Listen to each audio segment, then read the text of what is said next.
Dawn in London, 1982. A banker dangles lifeless from Blackfriars Bridge, pockets weighted with bricks. Headlines called it suicide. But the money trail pointed somewhere darker, the heart of the Vatican's most secret institution, where billions in Mafia cash vanished without oversight. And two men paid with their lives. How did God's own bank become the Mafia's laundromat? And who was truly pulling the strings? The answer begins with a single papal decree and an immunity that would shake the world. March 27, 1942, Pope Pius XII signs a single sheet of parchment inside the Apostolic Palace. The document, known as a chirograph, creates a new financial entity, the Institute for Works of Religion, known as the IOR. Its purpose is written in careful, formal Latin, administering funds for Catholic missions, supporting the clergy, and financing works of charity. But beneath the language of faith, the decree draws a legal circle no government can penetrate. The IOR is not a commercial bank. It answers to no ministry, no parliament, no outside regulator. Its only master is the Pope himself. The chirograph grants the IOR full exemption from Italian law and from the wartime financial controls choking Europe. No external audits, no requirement to publish accounts. The bank's managers, a commission of cardinals, report directly and exclusively to the Holy Father. Every transaction, every ledger, every secret is locked away behind the walls of Vatican City, protected by sovereign immunity. This structure is not an accident of history. The Vatican's financial independence was born in the shadow of Mussolini's Lateran Treaty, which delivered billions in cash and bonds to the Holy See. Now, as war rages across the continent, the IOR stands apart, untouchable by Axis or Allied authorities. Its founding document ensures that money can move in and out of Rome, unseen and unchallenged. The ink dries on the 1942 decree, but the real power lies in what it omits. There is no clause for oversight, no provision for transparency. The Vatican Bank is a legal black hole, its assets invisible, its operations answerable only to the Pope. From its first day, the IOR is a fortress built for secrecy and a perfect shield for anyone with something to hide. Inside the Vatican's walls, the Institute for Works of Religion became more than just a bank. By 2012, its assets reached $6.1 billion, a staggering sum for an institution with no branches, no public accounts, and almost no outside scrutiny. Journalists and investigators tried for decades to pierce its veil, but the Vatican Bank structure made it nearly impossible. Forbes magazine called it the most secret bank in the world. Even the world's most notorious offshore havens, Switzerland, the Cayman Islands, and Panama, could not match the IOR for layers of protection. Officially, the bank served just a few thousand clients, bishops, religious orders, and Vatican departments. In reality, its accounts often operated as conduits for money that could not be traced, shielded by the Holy See's sovereign status. No government could subpoena its ledgers. No regulator could demand an audit. The IOR's annual statements, when they appeared at all, revealed only what the Pope allowed. Its managers, a handful of cardinals and trusted laymen, answered to no one but the Holy Father. The bank's headquarters sat just steps from St. Peter's Basilica, guarded by Swiss guards and protected by Vatican law. Transactions moved in silence, millions, then billions, flowing through accounts labeled only by code numbers or initials. Even the Italian central bank, just across the Tiber, had no jurisdiction. This opacity gave the IOR unmatched power. It could move funds across borders at the height of the Cold War, bypassing embargoes, capital controls, and police investigations. For decades, the world's criminals, politicians, and intelligence agencies looked for places to hide their money. The Vatican Bank offered something more, not just secrecy, but legal invisibility. In the shadow of St. Peter's Dome, the world's best protected vault stood open to anyone who knew the right cardinal or the right code. Michel Sindona's operation ran like a shadow market, turning Mafia heroin cash into legitimate assets with a few well-placed signatures. The Vatican Bank's secrecy was the first layer. The next was Franklin National Bank, a respected institution on Long Island, New York. In 1972, Sindona acquired Franklin for $40 million, instantly giving him control of America's 20th largest bank. By early 1974, he was hailed as a financial savior. The U.S. ambassador to Italy even called him the man who would rescue the lira. But behind the headlines, Sindona was moving millions out of the back door. Franklin's books showed a tangle of foreign loans and missing funds. Over $45 million was siphoned from Franklin to shell companies in Italy, routed through a maze of accounts that began and ended in the Vatican's vaults. The money trail was almost invisible. Deposits would enter the Vatican Bank, pass through coded accounts, and reappear in Switzerland or the Caribbean under new names. Sindona's web included offshore fronts, fake invoices, and wire transfers disguised as charitable donations. The Vatican's legal immunity meant no regulator could follow the cash once it crossed into Rome. In April 1974, a sudden stock market crash triggered what Italian newspapers called Il Crack Sindona. Franklin National's share price collapsed. By October 1974, the bank was insolvent, the largest U.S. bank failure of its time. Auditors uncovered that $45 million had vanished into Italian companies connected to Sindona. The Vatican Bank itself lost between $46 million and $200 million, but the true number was never disclosed. Even as Franklin's doors closed, Vatican officials refused to answer questions. The losses of the IOR were buried in coded ledgers, protected by sovereign law. For Sindona, the Franklin collapse was just another transaction, one that showed exactly how the Vatican's secrecy could turn criminal money into untouchable wealth. Giorgio Ambrosoli worked in silence, sifting through thousands of documents and coded ledgers. As court-appointed liquidator, he mapped the labyrinth of fake invoices and offshore accounts that shielded Michele Sindona's fortune. His report ran over 2,000 pages, naming names, tracing flows, and exposing the money trail from Milan to the Vatican and beyond. Ambrosoli received threats, anonymous calls, and warnings to stop. He pressed on, refusing to take a bodyguard, trusting the law to protect him. On July 12, 1979, as he approached his apartment in Milan, an American hitman named William Arrico stepped from the shadows and shot him dead. The order came from Sindona, desperate to silence the man who could bring down his empire. Italian authorities moved slowly. Evidence stacked up, but Sindona stayed out of reach, living in luxury abroad and spinning stories of innocence. In August, Sindona staged his own kidnapping, claiming terrorists had abducted him. Behind the scenes, he tried to blackmail his Mafia partners, demanding their help to recover his lost millions. The scheme failed. The Mafia had no use for a banker who could not deliver.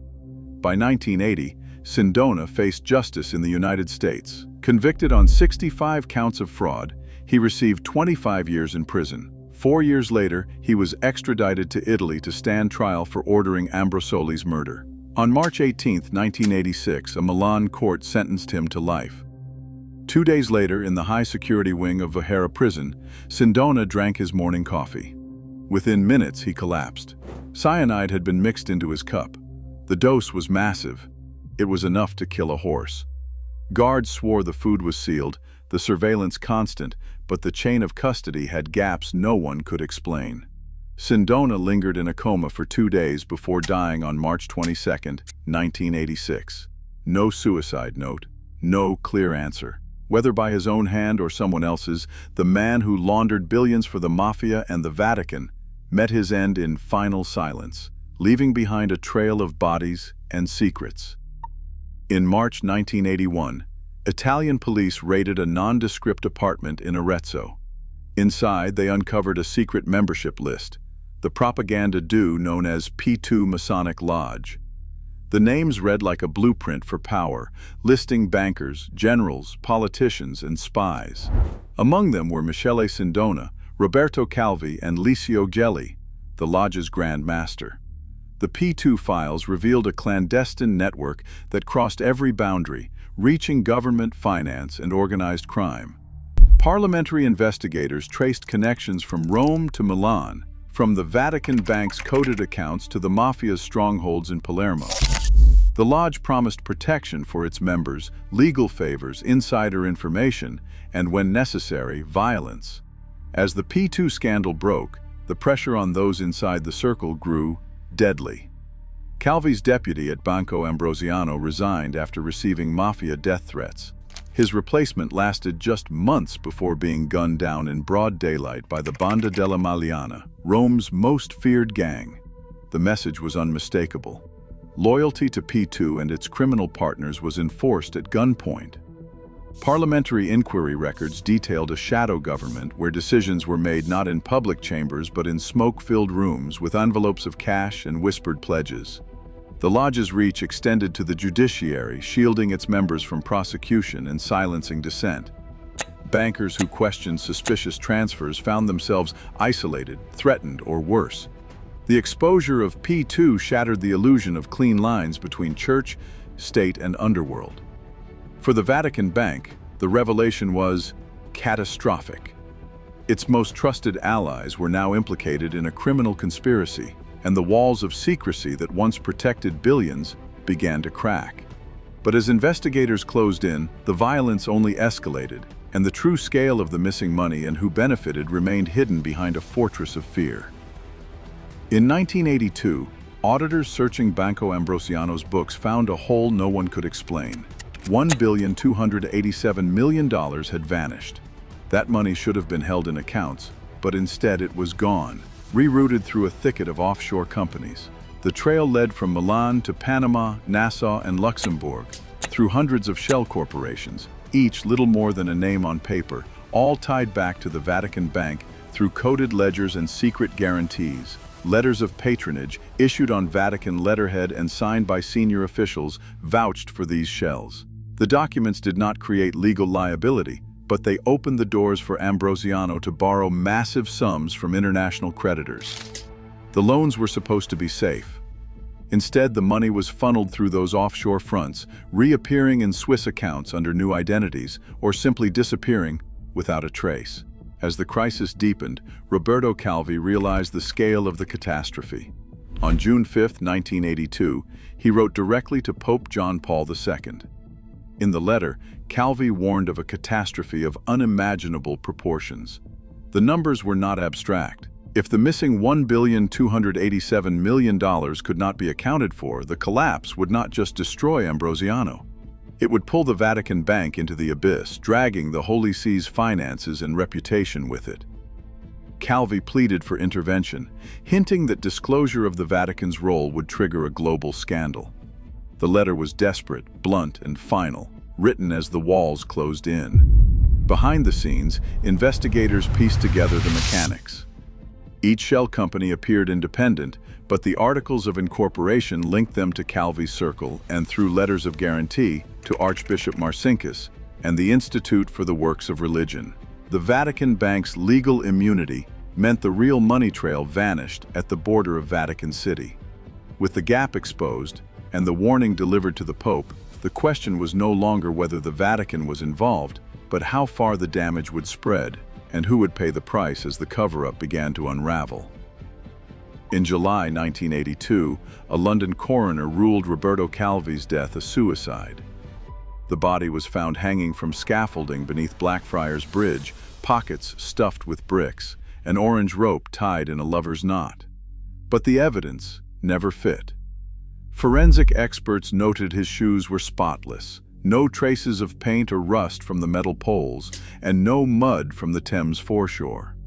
Experiments showed that anyone climbing the scaffolding would have left marks. The tide on the night of his death was high enough to make access nearly impossible, and there was no water in his lungs. A second inquest a year later failed to settle the matter, returning an open verdict. In 1991, Calvi's family ordered his body exhumed. The new autopsy revealed two distinct marks on his neck, one from the rope and another from a garrote. German pathologists concluded he had been strangled before being hung.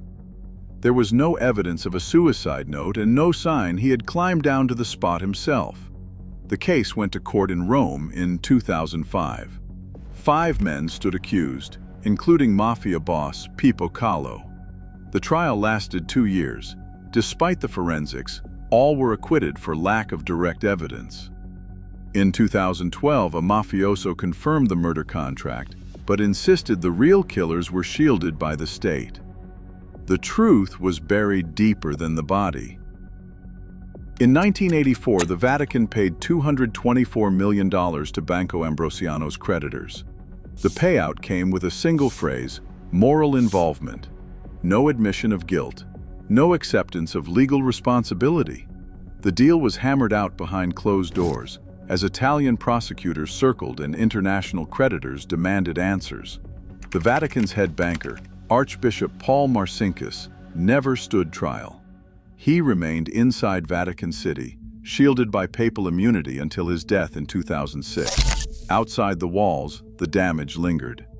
The Vatican Bank's reputation was shredded, but its secrets stayed locked away. Pressure mounted for change, but reform came in slow, careful steps. In 2010, Italian authorities seized 23 million euros from Vatican accounts, citing money laundering suspicions. 3 years later, Pope Francis ordered the closure of over 2,000 accounts and cut ties with 3,000 clients. The bank published its first annual report. In 2013, a senior Monsignor was arrested for smuggling 20 million euros from Switzerland. In 2021, the former Vatican Bank president received an 8-year prison sentence for embezzlement, the highest-ranking Vatican official ever convicted of a financial crime. Yet through it all, the question of true accountability, who gave the orders, who benefited, who paid, remains unanswered. Today, the Vatican Bank manages over $6 billion, still shielded by sovereign secrecy. Despite reforms, financial scandals echo through the corridors of power, reminding us that transparency is never guaranteed. As offshore havens adapt, so do those who exploit them. The price of silence remains high, and trust is always the first casualty. What safeguards do we demand from those who claim moral authority? Share your thoughts below.